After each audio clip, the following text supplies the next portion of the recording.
Hello दोस्तों, नमस्कार आप सभी को हिस्ट्री की जीत की इस प्लेटफॉर्म के ऊपर। आज की इस क्लास में हम लोग 3 टॉपिक के ऊपर डिस्कशन करने वाले हैं। पहला आपका 1929 की विश्वव्यापी आर्थिक मंदी, दूसरा आपका द्वितीय विश्व युद्ध के कारण एवं उसके परिणाम और तीसरा फासीवाद के ऊपर। यदि आप एमए में हिस्ट्री डिपार्टमेंट में हो तो आप सबसे रिक्वेस्ट है वीडियो को आप लोग जरूर देखना। यदि आप पीजी हिस्ट्री से कर रहे हो तो जरूर देखना, क्योंकि पेपर 4 में आपका सिलेबस में ये जिक्र है, तो आपके एग्जाम में ये पूछे जाते हैं और पूछे जाने की हमेशा संभावना होती है। ठीक है, तो चलो शुरू करते हैं। पर इन सबसे पहले मैं आप सबसे रिक्वेस्ट करना चाहता हूँ कि यदि आपने इस चैनल पे पहली बार आया है तो चैनल को सब्सक्राइब करके रखना, क्योंकि यहाँ पे आपको हिस्ट्री से रिलेटेड सारे टॉपिक कवर कराए जाएंगे, चाहे आप कंपटीशन में किसी भी प्रतियोगिता परीक्षा में क्यों ना बैठ रहे हो। और ऑलरेडी कई सारे वीडियो इसमें अपलोडेड हैं, तो आप वहाँ से भी हेल्प ले सकते हो।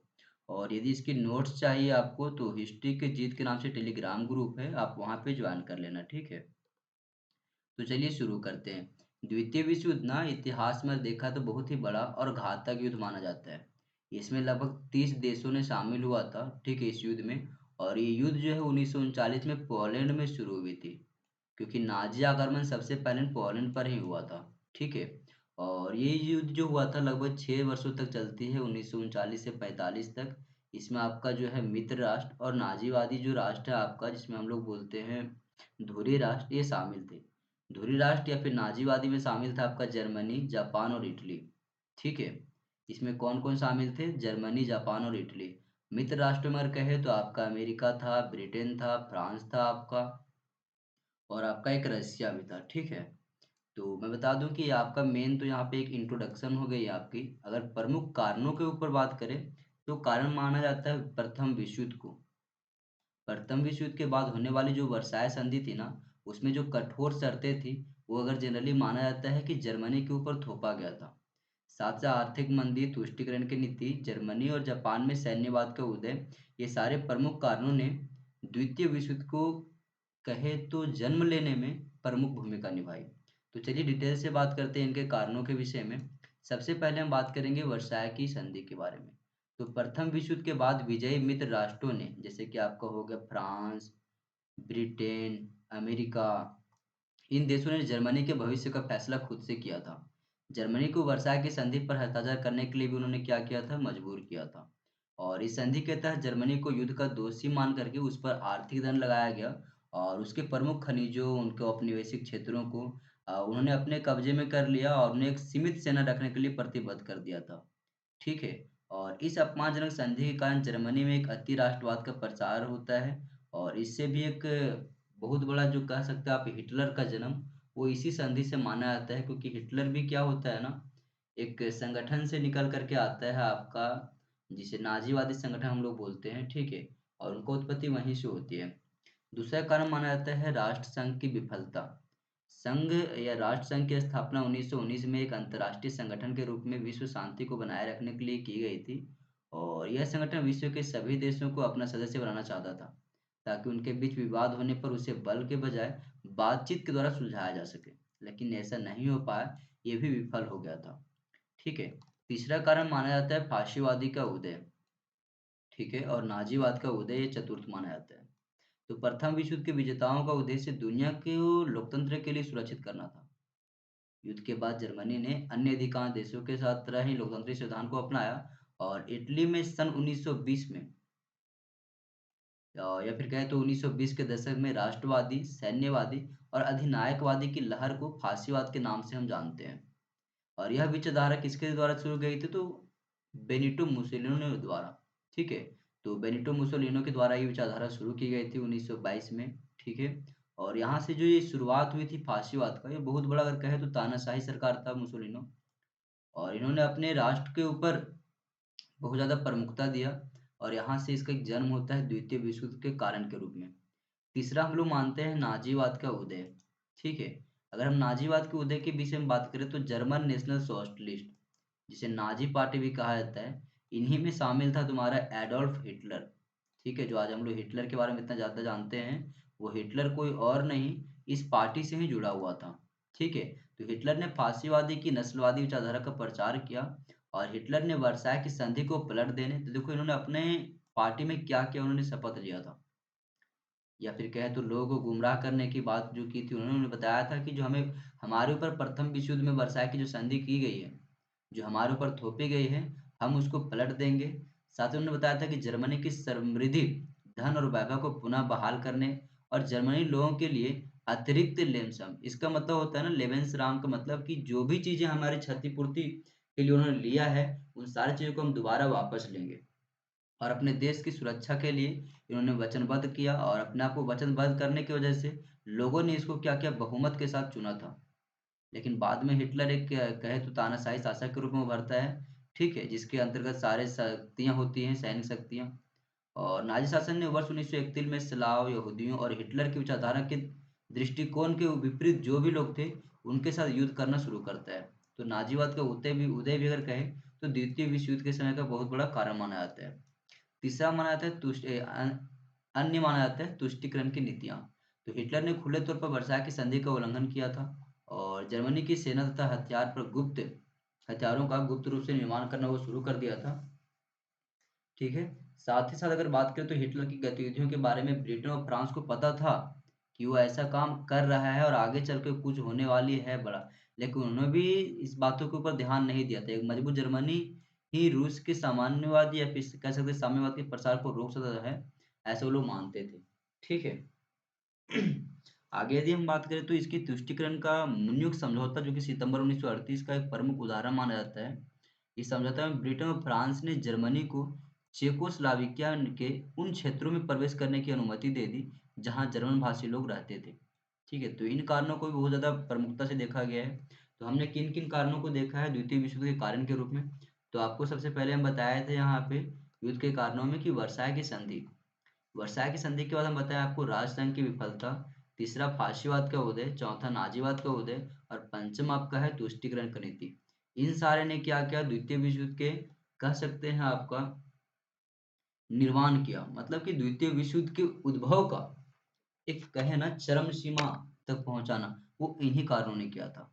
इनके पश्चात अगर परिणामों के ऊपर हम देखें तो कई सारे इम्पैक्ट पड़ते हैं, देशों के ऊपर भी पड़ती है, पूरी दुनिया के ऊपर पड़ता है। पहला बात कि नई महाशक्तियों का उद्भव हो गया था। पहले जैसे जैसे ब्रिटेन आपका और फ्रांस हुआ करता था एक महान शक्ति द्वितीय विश्व युद्ध के पहले, वो अब सारी चीजें खत्म हो गई थी। अब एक नई अगर कहे शक्ति के रूप में तो संयुक्त राज्य अमेरिका और यूएसएसआर, जिसको हम लोग रसिया बोलते हैं या रूस बोलते हैं, ये दोनों एक साम्राज्यवादी नई शक्तियां या फिर महाशक्ति के रूप में उभर के सामने आए। साथ ही उपनिवेशीकरण की शुरुआत हो गई। ब्रिटेन और फ्रांस जब घरेलू अगर कहे तो समस्याओं में जब फंस गए थे, ठीक है, और द्वितीय विश्व युद्ध में इनका कोई ज़्यादा भूमिका नहीं रहा क्योंकि ये ज़्यादा कमज़ोर हो गए थे और अमेरिका और रूस ने ज़्यादा भूमिका निभाई थी। तो इनके जितने भी उपनिवेश थे, वो इनसे युद्ध करना शुरू कर देते। जैसे हमारे भारत खुद 1947 में आज़ाद हो जाता है, ठीक है? तो ये सारे कारण माने जाते हैं, इसके ये इम्पैक्ट माने जाते हैं। साथ ही संयुक्त राष्ट्र संघ की स्थापना, ये बहुत बड़ा कारण माना जाता है या फिर कहें तो इम्पैक्ट माना जाता है। द्वितीय विश्व युद्ध के सबसे बड़े अगर प्रभाव कहें तो यही था हमारा। तो संयुक्त राष्ट्र संघ की स्थापना द्वितीय विश्व युद्ध के महत्वपूर्ण परिणामों में से एक थी। संयुक्त राष्ट्र चार्टर मानव जाति की आशाओं और आदर्शों को सुनिश्चित करता है जिसके आधार पर देश अस्थायी शांति बनाए रखने के लिए मिलकर काम कर सकते हैं। तो एक संयुक्त राष्ट्र संघ की भी स्थापना हुई थी द्वितीय विश्व युद्ध के पश्चात। तो ये सारे प्रमुख इम्पैक्ट थे, ठीक है। आगे अब हम बात करेंगे अब 1929 के आर्थिक महामंदी के ऊपर कि 1929 की आर्थिक महामंदी कहाँ से उत्पत्ति हुए थे इनका। तो इनका भी कारण माना जाता है 1918 के पश्चात, मतलब कि 1914 से 1918 तक जो प्रथम विश्व युद्ध हुआ था, तो लोगों को लग रहा था यार कि छोटी-मोटी युद्ध थी अब खत्म हो गई और लोग को ऐसा अनुमान नहीं था कि अचानक से एक महामंदी आ जाएगी।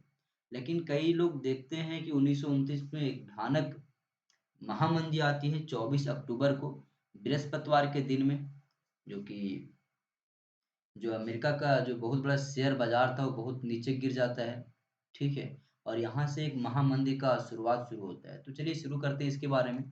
तो 1929 की आर्थिक मंदी 1929 तक यूरोप प्रथम अगर बात करें तो फिर किसके बारे में डिस्कशन करने वाले हैं अभी हम लोग 1929 की आर्थिक मंदी के बारे में। तो 1929 तक यूरोप प्रथम विश्व युद्ध से उत्पन्न आर्थिक कठिनाइयों पर विजय पा चुका था।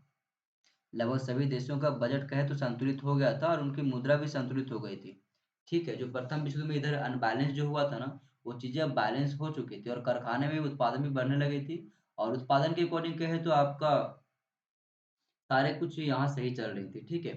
साथ ही रूस भी क्रांतिजन्य भीषण कठिनाइयों पर विजय प्राप्त कर अपने नवनिर्माण की योजना को कार्यान्वित करने में जुटा हुआ था और जर्मनी से अपने पैरों पर खड़ा हो गया था। अगर कहा जाए तो जर्मनी भी है ना, फिर भी दोबारा क्या हुआ था, अपने पैर पे खड़ा हो गया था, ठीक है। प्रथम विश्व युद्ध के पश्चात भी। इस समय सर्वत्र तो ऐसे कई सारे कारण आते हैं, इनके कारणों को देखते हैं क्योंकि वीडियो फिर बहुत ज़्यादा लंबे हो जाएँगे, तो आप यदि चाहें तो इसका स्क्रीनशॉट ले सकते हो। हम चलते हैं इसके कारण के ऊपर कि इसके पीछे के कौन-कौन से रीज़न थे, जो कि आर्थिक मंदी की ओर पूरे देश को ले गया। तो पहला कारण माना जाता है महायुद्ध, जिसे प्रथम विश्व युद्ध कहते हैं, उसकी उत्पन्न परिस्थितियाँ, ठीक है। कई सारे विद्वान मानते हैं कि कुछ उदाहरणों के अनुसार आर्थिक मंदी का एक मूल कारण प्रथम विश्व युद्ध से उत्पन्न परिस्थितियाँ हैं। इन लोगों का तर्क है कि उससे पूर्व लड़े गए युद्ध जैसे कि नेपोलियन का युद्ध हो गया, अमेरिका का गृह युद्ध हो गया और फ्रैंको फ्रेशन, जैसे कि कई सारे हमारे जो वैज्ञानिक हमारे जो इकोनॉमिस्ट हैं वो कहते हैं कि ये युद्ध जो हमारा आर्थिक मंदी आया कोई नया नहीं था, इससे पहले भी आई थी। क्योंकि इससे पहले प्रथम विश्व युद्ध से पहले भी कई सारे युद्ध हुए थे, जैसे नेपोलियन का युद्ध हो गया, अमेरिका का गृह युद्ध और फ्रैंको फ्रेशियन युद्ध। उसके इम्पैक्ट को देखते हुए हमारे पास मंदियाँ आई थी और ये उसी में से एक मंदी है, ठीक है। लेकिन उसी में से मंदी तो है, लेकिन उन सब से ये बड़ा मंदी है, ठीक है। तो ऐसा मानते हैं कि इस प्रकार प्रथम विश्व युद्ध की समाप्ति के बाद भी ऐसा होना स्वाभाविक ही था। तो ये हमारे इतिहासकारों का मानना है, जो आर्थिक इतिहासकार है उनका मानना है। ठीक है? और इसका दूसरी बात आ जाता है क्षतिपूर्ति का और युद्ध ऋण, ये भी दूसरा कारण माना जाता है। तीसरे कारणों के ऊपर अगर बात करें तो कृषि एवं उद्योगों का यांत्रिकरण, ठीक है? कुछ अर्थशास्त्रियों के अनुसार कृषि उपज एवं औद्योगिक वस्तुओं का आवश्यकता से अधिक उत्पादन आर्थिक मंदी का एक मुख्य कारण बन गया था। युद्ध काल में बढ़ती हुई मांगों को पूरा करने के लिए कृषि औद्योगिक क्षेत्र में उत्पादन को अधिक से अधिक बढ़ाने की दृष्टि से यंत्रों की प्रयोग होने लगे। साथ ही वैज्ञानिकरण से उत्पादकता में अभूतपूर्व वृद्धि हुआ। इस संबंध में जैसे कि विलियम ग्रीन ने खुद लिखा है कि 1919 में श्रमिक जिस काम को 52 घंटों में करता था, अब वो अगर देखा जाए 1929 के आसपास या 1928 के आसपास या फिर कहे तो 1930 में वह उसी काम को 30 घंटों में करने लगे थे। समझ सकते हो 22 घंटे का फर्क पड़ गया था इंडस्ट्रियलाइज़ेशन होने की वजह से, ठीक है? परंतु इससे बेकारी भी बढ़ी, बेरोज़गारी वगैरह बढ़ता गया, बेकारी बढ़ने से उत्पादन के मूल्यों में गिरावट आने लगी, ठीक है? अन्य कारण माना जाता है आपको उत्पादन में अधिकता हुई और क्रय शक्ति में बहुत बड़ा गिरावट आया था, तो ये भी कारण माने जाती हैं, ठीक है? और इन सब के अतिरिक्त अगर कहें तो अगर तत्कालीन कारण के रूप में तो तत्कालिक कारण माना जाता है वॉल स्ट्रीट संकट, ये आपका तत्कालिक कारण माना जाता है। इन सभी कारणों ने आर्थिक संकट की पृष्ठभूमि तो ऑलरेडी तैयार कर दी थी, लेकिन अक्टूबर 1929 में अमेरिका के प्रसिद्ध शेयर बाजार वॉल स्ट्रीट, इसमें अचानक शेयरों का मूल्य जो है ना 50 अरब डॉलर गिर जाता है। और इस आर्थिक संकट का तत्कालीन कारण के रूप में हम इसे देखते हैं, ठीक है।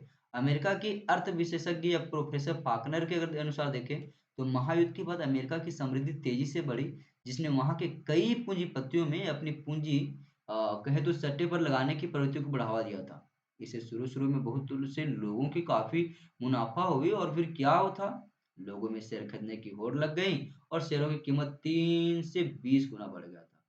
लेकिन जैसे क्या होती हैं, वॉल स्ट्रीट के मंदी आती हैं, सारे चीज़ गिरना शुरू हो जाता है और यहीं से क्या होती है, एक विश्वव्यापी आर्थिक मंदी का प्रारंभ होती है, जिसका इम्पैक्ट सबसे ज़्यादा अगर कहा जाए तो यूरोप के ऊपर पड़ा था, ठीक है। तो ये आपका अगर कहें तो तत्कालिक कारण था। परिणामों में देखें तो आपका परिणाम में हमने खुद का यहाँ पे नोट्स आपके लिए रख दिया है, ठीक है। यहाँ पे लिखा हुआ आर्थिक संकट के कारण जनता के सभी वर्गों को बेकारी, भुखमरी आदि संकटों का सामना करना पड़ा और मजदूर बेरोजगार थे। साथ ही कृषक कृषि उत्पादों के मूल्यों में भारी कहें तो क्या आया मूल्यों में आई और भारी गिरावट से परेशान थे। साथ ही पूंजीपति वर्ग कारखानों के बंद हो जाने से तथा मध्यम वर्ग शेयरों के मूल्यों में आई गिरावट से परेशान थे। तो कई सारे हमें इम्पैक्ट देखने को मिलता है इस समय, ठीक है। तो आप यदि चाहे इसका स्क्रीनशॉट ले सकते हो इम्पैक्ट को। और एक आपका निष्कर्ष है, तो आप निष्कर्ष को आप सही से लिख सकते हो इस प्रकार से, आप इसको निष्कर्ष को भी आप लोग यहाँ से नोट डाउन कर सकते हो, ठीक है। आगे यदि हम बात करें यहाँ पे तो अंत में अब हम बात करते हैं फाशीवाद के बारे में, ठीक है। फाशीवाद के बारे में हम डिटेल से बात करेंगे यहाँ पे, क्योंकि हमारे पास प्रश्न आता है फाशीवाद के बारे में कि फाशीवाद की चर्चा करें, हम उनकी विशेषताओं का क्या-क्या थी, उनके बारे में डिटेल से वर्णन करें। तो देखो यार, हम सबसे पहले यहाँ पे फाशीवाद के संक्षिप्त में हम परिचय देंगे, फिर फाशीवाद के उदय की समकालीन परिस्थितियाँ क्या-क्या थी, हम उसके ऊपर बात करेंगे और एक छोटा-सा निष्कर्ष के ऊपर हम बात करेंगे। ठीक है, तो चलो डिस्कशन करते हैं इसके ऊपर। और हाँ यार, आप सभी को यदि वीडियो की कंटेंट अच्छी लग रही होंगी, तो आप सबसे रिक्वेस्ट है, चैनल पे आप यदि पहली बार आए हो तो चैनल को सब्सक्राइब करके ज़रूर रखना। ठीक है? तो फासीवाद एक राजनीतिक विचारधारा है जिसका उदय मुसोलिनी के द्वारा इटली को प्राचीन रोमन साम्राज्य की तरह पुनः महान बनाने की भूख के साथ हुआ था। ठीक है? तो ये फासीवाद का उदय कहाँ से होता है? तो इटली से होता है, मुसोलिनी के द्वारा। ठीक है? और फासीवाद मुख्यतः अति-राष्ट्रवाद पर आधारित है जिसका ध्यान लोगों को नियंत्रित करने के लिए सैन्य शक्तियों के प्रयोग पर केंद्रित है। यह सैन्य आदर्शों पर आधारित है जिसमें साहस, आज्ञाकारिता, अनुशासन और शारीरिक दक्षता सम्मिलित होते हैं इसमें। 1919 के पश्चात इटली एवं जर्मनी में फासीवाद एवं नाज़ीवाद के उदय के अनेक कारणों को इंगित किया जा सकता है। जैसे कि अगर हम तो थोड़ा-सा अगर देखें तो फासीवाद और नाज़ीवाद के बीच में थोड़ा-सा डिफरेंस अगर देख लेते हैं यहाँ पे, तो 1 मिनट, हाँ। जैसे कि मुसोलिनी की व्यक्तिगत महत्वाकांक्षाएँ एवं उसका करिश्माई व्यक्तित्व, पेरिस शांति वार्ता में दोनों देशों की माँगों को सही प्रतिनिधित्व ना होना आदि। किंतु समकालीन यूरोपीय एवं इटली, जर्मनी की परिस्थितियों ने फासिस्ट शक्तियों के उदय को संभव बनाने में भी महत्वपूर्ण भूमिका निभाई थी। इन परिस्थितियों को निम्नलिखित रूप से समझा जा सकता है, जैसे अगर कहें तो पहला कारण, प्रथम विश्व युद्ध के पश्चात इटली की अर्थव्यवस्था लगभग चौपट हो गया था। 1914 से 1918 तक जो प्रथम विश्व युद्ध हुए थे, इसका अगर इम्पैक्ट देखें, इकोनॉमिकल इम्पैक्ट इटली के ऊपर, तो पूरी तरह से बर्बाद हो गया था। महँगाई और बेरोज़गारी की दर ऊँची थी और ऐसे में मुसोलिनी के करिश्माई व्यक्तियों ने उन्हें समस्याओं से बाहर निकलने की आशा दी।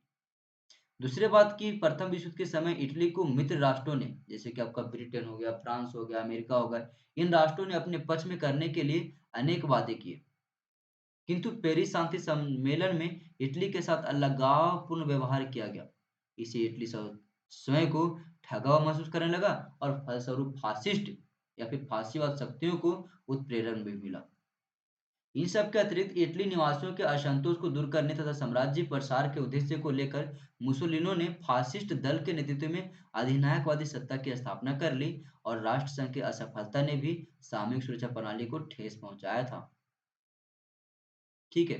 तो ये आपको कई सारे कारण माने जाते हैं, उनकी ये विशेषताएँ हैं। अंत में यदि हम इसके अगर निष्कर्ष के ऊपर पहुँचे, तो कहा जा सकता है कि इटली एवं जर्मनी में फासिस्ट या फिर फासीवाद शक्तियों के उदय के लिए समकालीन यूरोपीय परिस्थितियाँ उत्तरदायी थीं और इन्हीं परिस्थितियों ने फासिस्ट शक्तियों के उदय को अपरिहार्य बनाया।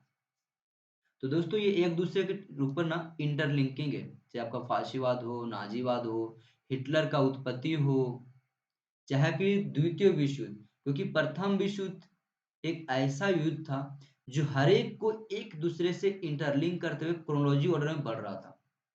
तो बताना आप लोग ये वीडियो आप लोग को कैसी लगी, और हाँ दोस्तों, कमेंट्स में ज़रूर बताएँ और वीडियो को ना दोस्तों के साथ ज़रूर शेयर करना।